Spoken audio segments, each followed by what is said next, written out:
ล้สิเปิดสุขเรียนใหม่แล้วท่านมีเงินจ่ายค่าเทอมให้ลูกให้หลานของท่านแล้วหรือยังหรือถ้าท่านเป็นคนหนึ่งที่กำลังพบปัญหาเหล่านี้เช่น 1. มีลูกมีหลานหลายคนเฮ็ดให้หมุนเงินบ่ทันชั่วคราว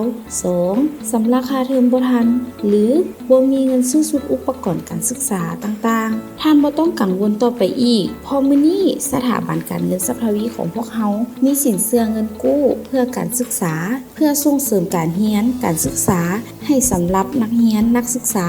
และช่วยแก้ไขปัญหาการเงินของพ่อแม่ผู้ปกครองเงื่อนไขและเอกสารง่ายอนุมัติไวได้เงินทันทีพิเศษตั้งแต่มื้อนี้จนถึงวันที่31สิงหาปี2024ฟรีค่าธรรมเนียมเอกสารท่านใดสนใจสามารถติดต่อสอบถามได้ที่เบอร์58236555หรือ54213555และเพจ Facebook สถาบันการเงินสัพพวี